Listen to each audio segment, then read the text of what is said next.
नमस्कार, आप देख रहे हैं आज तक। आपके साथ मैं हूं सईद अंसारी। स्वागत है आपका दस्तक में। एक वायरस विदेश से आता है और उससे निपटने का इम्तिहान हमारा देश 1.5 महीने से दे रहा है, लेकिन देश के टॉप के शहरों में कोरोना का ये वायरस पांव पसाकर और जमा कर बैठ गया है। हमारे देश में हर 5वां कोरोना मरीज मुंबई से है। वैसे ही दिल्ली और अहमदाबाद से लेकर कुल 12 ऐसे शहर हैं देश भर में जिनमें कोरोना का खौफ सर चढ़कर बोल रहा है।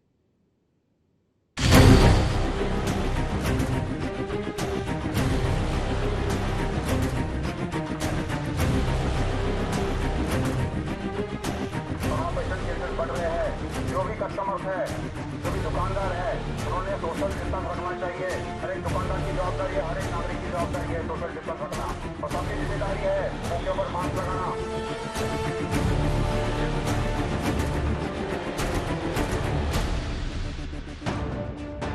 इस हुजूम को समझाना मुश्किल है कि ऐसे ही धक्का मुक्की का फायदा कोरोना उठा लेता है। देश के दूसरे हिस्सों की तरह मुंबई में तो शराब नहीं बिक रही, लेकिन सुरा प्रेमियों ने अल सुबह ही जमघट लगा दिया। भूल गए कि जान है तो जहान है, और जहान है तब ही सुरापान है। और लोगों के ना मानने से कोरोना की जरूरत इतनी बढ़ गई कि उसने मुंबई में अपने पैर अंगद की तरह जमा लिए हैं। मुंबई है कोरोना का नंबर 1 हॉटस्पॉट। जो एसेंशियल सर्विसेज की जो शॉप्स है सिर्फ उनको ही खुला रखा जाएगा। अब इस वक्त हम मुंबई के लालबाग इलाके में मौजूद है और आप यहाँ की तस्वीरें देखिए, आपको बिल्कुल नहीं लगेगा कि यहाँ पर लॉकडाउन है। लोगों की भारी भीड़, पुलिस ऑफिशियल्स यहाँ पर मौजूद है। आप देखें कि वो एक एक के पास जाकर लोगों को पूछ रहे हैं कि इतनी भारी तादाद में लोग यहाँ पर क्यों है, अपनी गाड़ियां लेकर डबल सीट्स पर ऐसे क्यों बाहर निकले हैं, लेकिन लोग है कि समझने की कोशिश नहीं कर रहे। मुंबई की तस्वीर डरा रही है। अकेले मुंबई में कोरोना पीड़ितों की संख्या करीब 10,000 हो गई है। यानी देश का हर 5वां कोरोना पीड़ित अकेले मुंबई में रहता है। मुंबई में सिर्फ मंगलवार को ही कोरोना के 635 नए मामले आए। मुंबई में 24 घंटे में ही 26 लोगों की जान चली गई। अब तक वहां कोरोना से मरने वालों की संख्या 387 तक पहुंच गई है। और ये सब तब हो रहा है जब महाराष्ट्र सरकार का दावा है कि वो कोरोना पर नियंत्रण के लिए सबसे उत्तम इंतजाम कर रही है। वैसे मुंबई में कोरोना से लड़ने के लिए 1000 बिस्तरों वाले कई कोरोना अस्पताल बन रहे हैं। मजदूर काम तो कर रहे हैं, लेकिन चाहते हैं कि जैसे ही काम खत्म हो उन्हें गांव जाने की इजाजत मिले। फॉर्म भरे हैं 2 बार 3 बार, दोनों बार कैंसिल हो गया है। कल भी भरे, कैंसिल हो गया। आज देखो रात में जाके फिर भरेंगे, क्या होता है। नहीं, काम करके ही निकलेंगे, मगर क्या कि हम लोग को बहुत ज़्यादा यहाँ प्रॉब्लम है। अभी 2-4 दिन से काम कर रहे हैं। खाने पीने का कोई इंतजाम नहीं है। हम लोग के पास जो भी पैसा था खा पी के खत्म हो चुका है। हम लोग इधर उधर से लेके खाना पीना चला रहे हैं। मुंबई में कोरोना डाल है तो दिल्ली में मानो पात पहुंचने के लिए मचल रहा है। दिल्ली है कोरोना का नंबर 2 हॉटस्पॉट। दिल्ली में कोरोना का आंकड़ा 5000 के पार हो चुका है। पिछले 24 घंटे में 206 नए मामले आ गए। डराने वाली बात यह है कि पहले जहां कोरोना मरीजों की संख्या 13 दिन में 2 गुनी होती थी, वो अब 11 दिन में हो रही है। 3-4 दिन पहले ये 13 था, अभी 11 पर है। और इसका रीज़न ये है कि काफ़ी सारे पेंडिंग रिपोर्ट्स अभी आ रही हैं पिछले 3-4 दिन में। तो हजारों के हिसाब से पेंडिंग रिपोर्ट्स के रिजल्ट आए। अहमदाबाद में कोरोना से लड़ने की बात चाहे जितनी हो, लेकिन कोरोना तैयारी पर भारी पड़ रहा है। अहमदाबाद है कोरोना का नंबर 3 हॉटस्पॉट। अहमदाबाद के हालात इस कदर बिगड़ते जा रहे हैं कि बीते 24 घंटों में ही 39 मौत कोरोना से हो गई हैं, जिससे अहमदाबाद में ही कोरोना से मौत का आंकड़ा 366 तक पहुंच गया है। बीते 24 घंटे में यहां 349 नए मामले सामने आए हैं, जिससे मरीजों की कुल संख्या 4425 तक पहुंच गई है। इसका मतलब है कि हमारे यहाँ बिल्कुल अब उत्तरोत्तर जितने लोग रिकवर होके अच्छे होके वापस घर जा रहे हैं, इनकी संख्या बढ़ रही है। और अगर पूरी संख्या आज के दिन पर देखा जाए तो अभी तक पॉजिटिव केसेस तो हैं, पर उसके सामने 1381 जितने लोग बिल्कुल ठीक हो गए हैं और डिस्चार्ज हो गए हैं, ये अंक है। महाराष्ट्र के बाद गुजरात में सबसे ज्यादा कोरोना की वजह से मौत हुई है और उसमें भी अहमदाबाद कोरोना का हॉटस्पॉट बना हुआ है। एक ही दिन में अहमदाबाद में महज 24 घंटे में 39 लोगों की मौत हुई है, जबकि अहमदाबाद का जमालपुर इसका सबसे बड़ा हॉटस्पॉट है और अहमदाबाद के अकेले जमालपुर में 79 लोगों की मौत हुई है। कोरोना के ये टॉप 3 हॉटस्पॉट हैं, लेकिन देश में 12 ऐसे शहर हैं जहां कोरोना के 60% से ज्यादा मामले हैं। भारत के नक्शे पर number 1 Mumbai, number 2 Delhi, number 3 Ahmedabad, number 4 Chennai, number 5 Indore, number 6 Pune, number 7 Jaipur, number 8 Surat, number 9 Kolkata, number 10 Agra, number 11 Hyderabad और नंबर 12 भोपाल। वैसे तो कोरोना का वायरस कहां नहीं पहुंच गया है, लेकिन देश के इन 12 शहरों में कोरोना को नियंत्रित कर लिया गया तो हालात को काबू में लाना बहुत आसान हो जाएगा। कोशिशें अपनी जगह हैं, लेकिन कोरोना की चाल कोशिशों को मात दे रही है। मुंबई में सौरभ वक्तानिया और अहमदाबाद में गोपी घांगर के साथ पंकज जैन, दिल्ली आज तक। सरकारों के खजाने खाली हैं, उसको पैसा चाहिए और पीने वालों को शराब चाहिए। लेकिन इस पीने पिलाने के साइड इफेक्ट्स अब साफ तौर पर दिखने लगे हैं।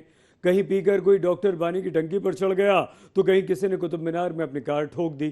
कहीं सड़क पर ही लोग झूम बराबर झूम होने लगे, जबकि शराब खरीदने के लिए सामाजिक दूरी की धज्जियां खुलेआम अब दोस्तों उड़ रही हैं।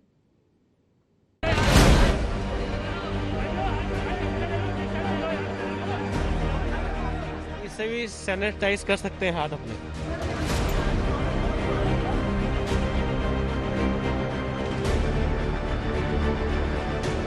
दिल्ली सरकार को घाटा पड़ गया, जबकि यहाँ इसलिए बढ़ा दिए उन्होंने पैसे। न चेहरे पर ठीक से मास्क, न सामाजिक दूरी का लिहाज, न पुलिस की सख्ती का डर,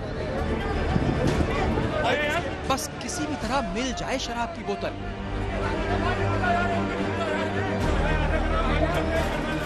फिर कौन पूछता है कि कोरोना का क्या खतरा है। और ये हाल दिल्ली का है, जहां 70% महंगी हुई शराब के लिए भी लोग जान जोखिम में डालकर दुकानों पर डगमगा रहे हैं। तो महंगी हो या सस्ती हो, इनको तो चाहिए, पीने वालों को चाहिए। 40 दिन हो गए भाई साहब, एक एक बूंद के लिए तरस रहे हैं लोग यहाँ पे। तो मैं तो ये देख रहा हूँ, इससे ज्यादा क्या बोल सकता हूँ। और देखिए कि कोई रम वोडका मांगे, कोई रम वोडका मांगे तो कोई बियर वाइन, डेली दारू के ठेकों पे लगती लंबी लाइन। आलम यह है कि कहीं पानी का केन लेकर शराब खरीदने पहुंच गए, कहीं दुकान के अंदर ही घुस गए।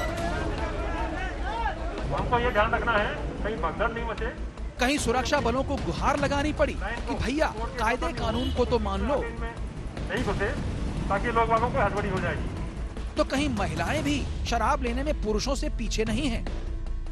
सरकार के पास इस पर कुछ कहने के लिए नहीं। देखिए, ये कहा गया है कि वहाँ पर सोशल डिस्टेंसिंग का नॉर्म रखा जाए, 1.5-2 मीटर का गैप सबके बीच में रखा जाए, उसको इंश्योर किया जाएगा। तो अगर सोशल डिस्टेंसिंग नहीं पाई जाती है तो क्या दुकान के खिलाफ भी कार्रवाई होगी, उन्हें सील किया जाएगा? देखिए, अगर सोशल डिस्टेंसिंग नहीं हो तो जरूर उसके खिलाफ हम देखेंगे। जाम छलकाने की हसरत सिर्फ दिल्ली में ही नहीं है, बल्कि देश के अलग अलग हिस्सों में 3 दिन से ऐसी ही तस्वीरें आ रही हैं। लेकिन शराब का साइड इफेक्ट अभी से दिखने लगा। जब जाम का असर हुआ तो कार सारे सिग्नल, सारे फाटक तोड़ते हुए सीधे बेडरूम में घुस गई। जयपुर में डॉक्टर साहब ने दारू चढ़ाई तो अस्पताल जाने की जगह पानी की टंकी पर चढ़ गए। लखीमपुर खीरी में ये जनाब पीकर निकले तो सड़क किनारे खड़ी तमाम गाड़ियों से टकराते हुए निकले। और हाँ, आप खुद इनका हाल देख लीजिए। कहाँ जा रहे हो? घर जा रहे हो?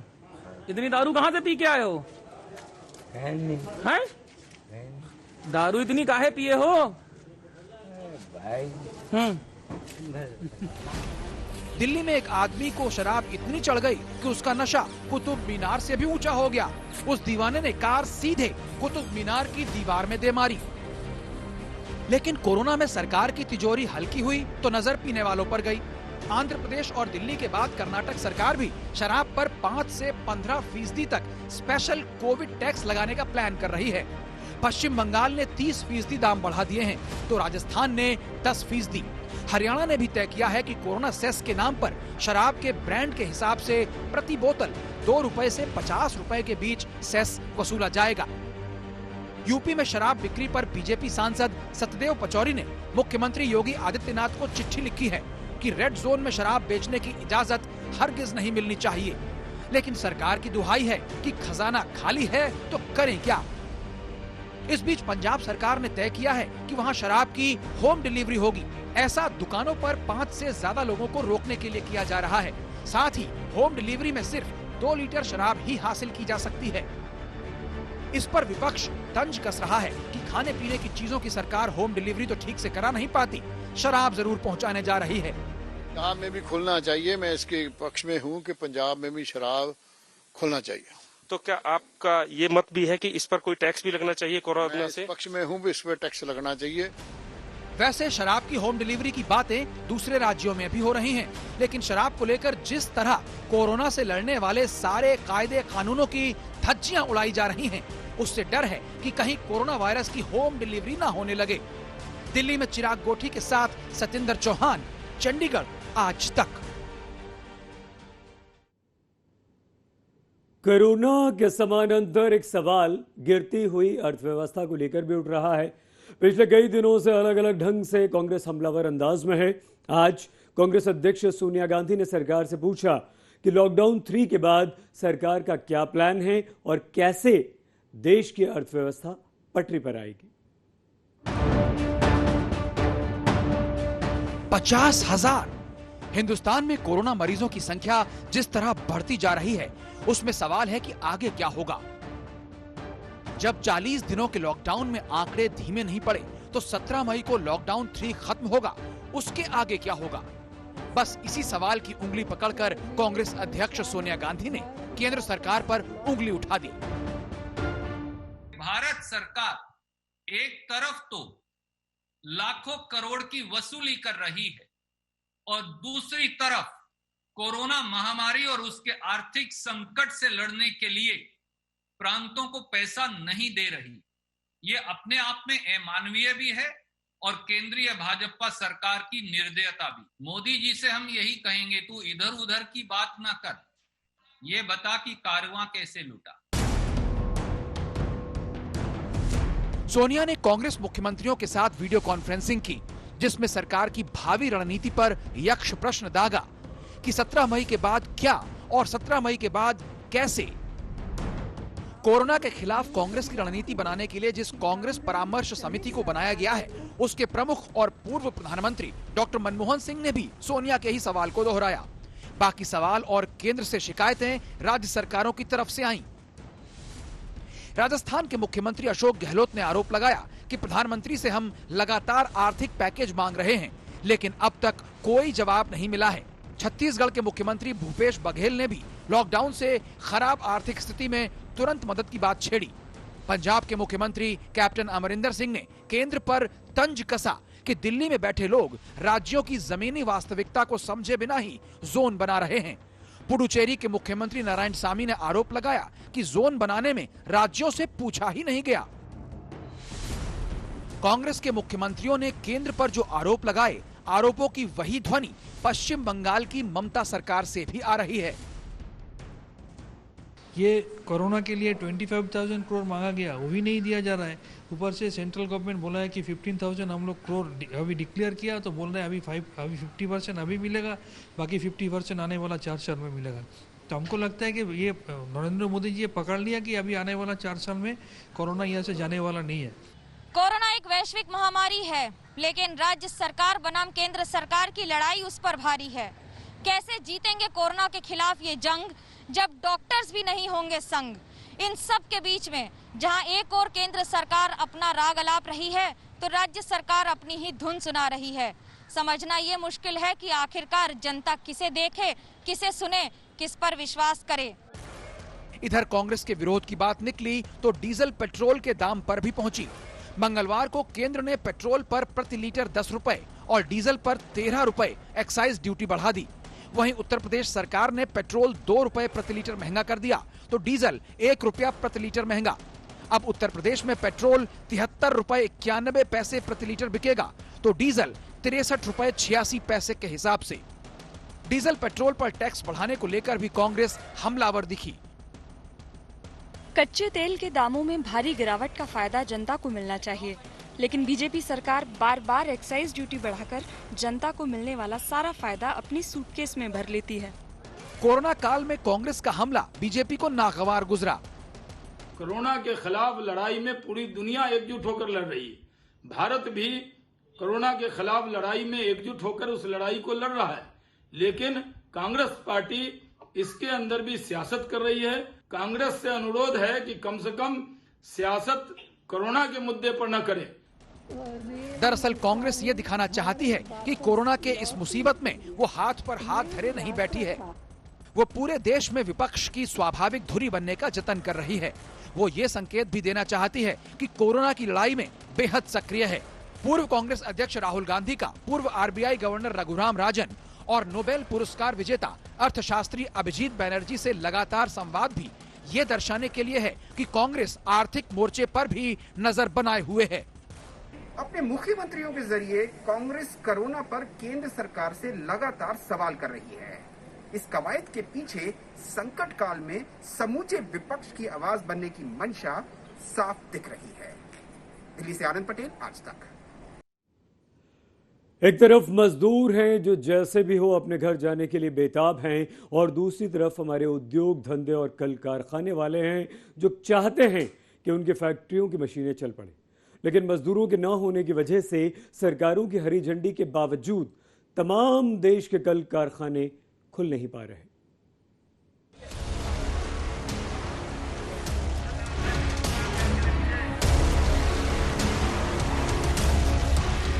अपने अपने घरों के लिए बढ़ते और निकलते मजदूरों के कदमों की आवाज इंडस्ट्री चलाने वालों के दिलों पर हथौड़े की तरह बज रही है।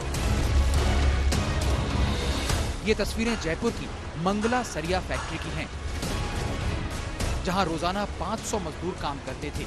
अगर 1/3 मजदूर भी रखें तो 250 चाहिए, लेकिन आज 100 के भी लाले पड़े हुए हैं।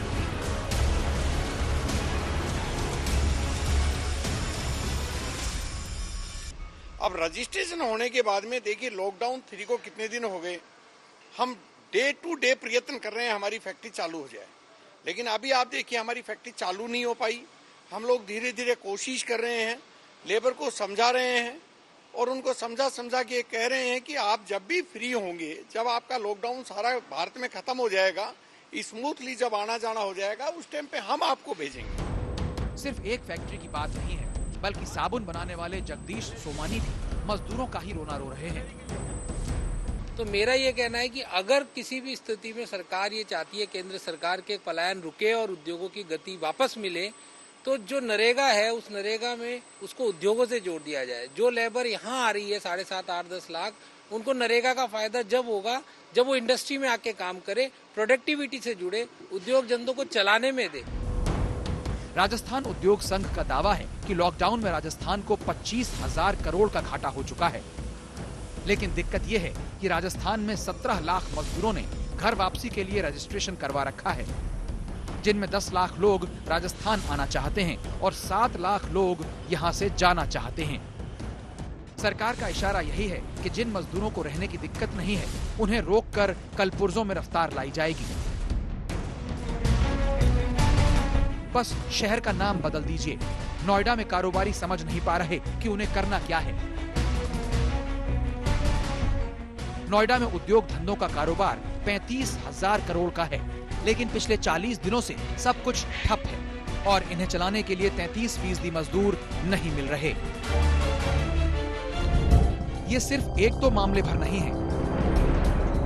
गर्मी बढ़ती जा रही है, लेकिन एशिया का सबसे बड़ा पंखा और कूलर मार्केट पसई दारापुर में सन्नाटा पसरा है। मेरठ में काम धंधा बंद है। मुरादाबाद में आइसक्रीम फैक्ट्रियों में जमी बंद की बर्फ पिघल नहीं रही। लुधियाना में कपड़ों का कारोबार सिसकियां ले रहा है। अलीगढ़ के ताले सोच रहे हैं कि उनका लॉकडाउन कब खुलेगा। इत्र का शहर कन्नौज कामगारों के बगैर बजबजा रहा है। लुधियाना का साइकिल उद्योग सरकार से छूट मांग रहा है।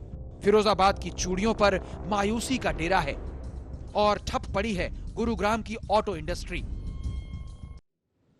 कई इम्तिहान बाकी हैं तो कई इम्तिहान हमारे देश ने पास भी कर लिए हैं और इनमें से एक पीपीई किट्स का इम्तिहान है, जिनमें कपड़ा मंत्री स्मृति ईरानी की पहल से हमारे देश में ही पीपीई किट्स बन गई और बेहद अच्छी क्वालिटी की सस्ती।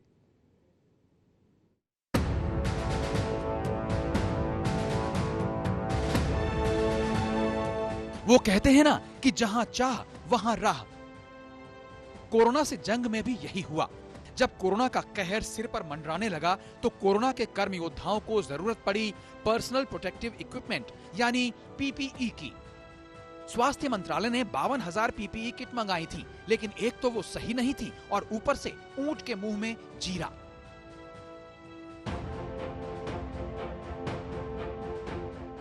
तब कपड़ा मंत्रालय ने ठाना कि हम अपने घर में ही पीपीई किट बनाएंगे। इसके लिए फरवरी में ही कपड़ा मंत्री स्मृति ईरानी ने अपने सीनियर अधिकारियों के साथ बैठक की कि कैसे ये काम किया जाए। फिर अलग अलग कंपनियों के साथ मिलकर मेक इन इंडिया के तहत ही लाखों पीपीई बन गए, जिन्हें अस्पतालों तक पहुंचाया गया। We have been using PPEs from Chinese previously, but we have moved on completely to indigenous PPEs. The process is pretty simple. We ensure that we test the PPEs before we take them into picture. And the most important test that we do is impermeability. And what we have found that the indigenously produced, these kits are really very good and perhaps in many cases even superior to what we have from the Chinese. तब मंत्रालय के अधिकारियों ने इस सिलसिले में Indian technical textile association, 3M, Arvind mills, Welspun, DuPont, Honeywell और दूसरी कई कंपनियों से बात की। इस काम में कपड़ा मंत्रालय ने रक्षा मंत्रालय को भी विश्वास में लिया ताकि पीपीई किट्स की जांच हो जाए कि वो बेहतर हैं या नहीं। पहले डीआरडीओ के हैदराबाद और ग्वालियर लैब में इनका टेस्ट हुआ, फिर दिल्ली की 8 लैब में इनकी गुणवत्ता मापी गई और फिर पंजाब में फगवाड़ा के जेसीटी मिल्स में पीपीई के निर्माण का काम शुरू हुआ। आज आलम यह है कि वहां रोजाना 1,70,000 पीपीई किट्स बन रही हैं और कोशिश यह है कि इस आंकड़े को 2 लाख किट्स प्रतिदिन तक पहुंचाया जाए। अब तक 18 लाख किट्स बनकर अलग अलग सरकारी अस्पतालों में डॉक्टरों तक पहुंचाई जा चुकी हैं। सरकार ने 1,40,00,000 पीपीई किट्स बनाने के ऑर्डर दिए हैं। महज 2 महीने में सरकार न सिर्फ पीपीई किट्स में आत्मनिर्भर हो गई, बल्कि 7,000 करोड़ रुपए की एक इंडस्ट्री भी तैयार हो गई। We have been working on the development of a CBRN suit for the Indian Armed Forces, and this inspired us to develop the JCT Rakshak Pro 019 PP hazmat suit, India's first indigenous personal protection hazmat suit for frontline medical workers in the fight against COVID-19. खास बात यह है कि विश्व स्वास्थ्य संगठन के quality standards पर भी ये पीपीई किट्स खरी उतरी हैं। फरवरी में भारत एक भी पीपीई किट नहीं बनाता था और अब मई तक लगभग 2 लाख पीपीई किट न केवल रोज बन रही हैं, बल्कि अस्पतालों तक पहुंच भी रही हैं। इसके लिए कपड़ा मंत्रालय, रक्षा मंत्रालय, नागरिक उड्डयन मंत्रालय और गारमेंट मैन्युफैक्चरर्स सब एक साथ एकजुट हुए ताकि हमारे जो डॉक्टर है, फ्रंटलाइन कोरोना वॉरियर्स है, उनको संक्रमण से बचाया जा सके। अब लक्ष्य यह है कि एक बार जब घरेलू बाजार के लिए पीपीई किट पूरी हो जाएंगी, तब भारत निर्यात कर सके इन पीपीई किट्स का और अंतर्राष्ट्रीय स्तर पर चीन को चुनौती दे सके। कैमरामैन कृपाल सिंह के साथ गौरव सावंत, दिल्ली आज तक। दस्तक में आज के लिए बस इतना ही। कल आपसे फिर मुलाकात होगी। घर में रहिए, सुरक्षित रहिए, अपना और दोस्तों अपने परिवार का बहुत ख्याल रखिए। देखते रहिए आज तक।